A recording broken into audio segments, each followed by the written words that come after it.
Hello guys, কেমন আছো সবাই? আমি খুব ভালো আছি। আজকে বৃষ্টি একটু কম, তো ভাবলাম তোমাদের সাথে একটু গল্প করি। কারণ আমার রুমটা দেখো পুরো ফাঁকা, কারণ আমার রুমে কেউ নেই। আমার গল্প করতে মানে মন চাচ্ছে কথা বলি, কিন্তু কার সাথে কথা বলবো, তাই ভাবলাম তোমাদের সাথে কথা বলি।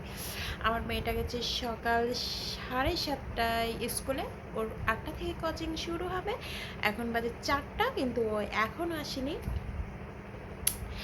তো যেহেতু দুইজন মানুষ, ভাবলাম রান্না করে কি খাবো, কি করব একা একা, তাই ভাবলাম ও আসলে রান্না করব। তো সকালে আমি অনেক বাজার করেছি আজকে, অনেক বাজার। সেটা ছিল, প্রথমত ছিল তেল, পেঁয়াজ, তারপরে হচ্ছে আলু, তারপরে মশলা, তারপরে হচ্ছে একটা পাকিস্তানি মুরগি, তারপরে হচ্ছে 10টা ডিম, তারপরে পেয়ারা 2 কেজি, তারপরে 1 কেজি কলা। যাই হোক, আর আজকে আমি একটা মিরাক্কেল ঘটিয়েছি। সেটা হচ্ছে আমরা কিনেছি 5 কেজি, 5 কেজি আমরা। তো আমরাগুলো এই দেখো কেটে কেটে নিয়ে এসেছি। আর হচ্ছে এই যে আমার সেই পেয়ারা কেটে আনছি। তো এইগুলো আমি বসে বসে খাচ্ছি। কারণ কি জানো, কারণ আমার মেয়ে বাসায় নেই, তো স্কুলে, তো ভাত রান্না করলে ও আস্তে আস্তে ঠান্ডা হয়ে যাবে, তাই ওকে একটু গরম ভাত খাওয়ানোর জন্য আমি রান্না করিনি। ও আসার আগে গরম ভাতটা রান্না করব, তারপরে একটা যাই হোক একটা সবজি টবজি রান্না করে ওকে খেতে দেবো। তাই ভাবলাম আমি কি খাবো, তাই আমরা আর পেয়ারা নিয়ে আসছি। এখন আমি খাচ্ছি। তো ডান হাত দিয়ে ক্যামেরা ধরার কারণে আমি বাম হাত দিয়ে আমড়াটা খাচ্ছি।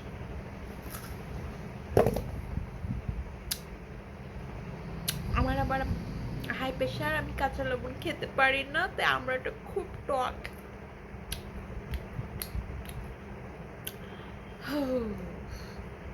তো যাই হোক, কিছুই ভালো লাগছে না। এখন আমার অনেক কাজ করতে হবে, রান্না করতে হবে। মেন কথা, রান্না করতে আমার একদম ভালোই লাগে না, কিন্তু রান্না তো করতেই হবে। তো আজকে আমার একজন গিফট দিয়েছে, সেটা হচ্ছে লম্বা লম্বা কচুর ডাঁটা। তো চলো তো কচুর ডাঁটাটা দেখে নিই কেমন কচুর ডাঁটা।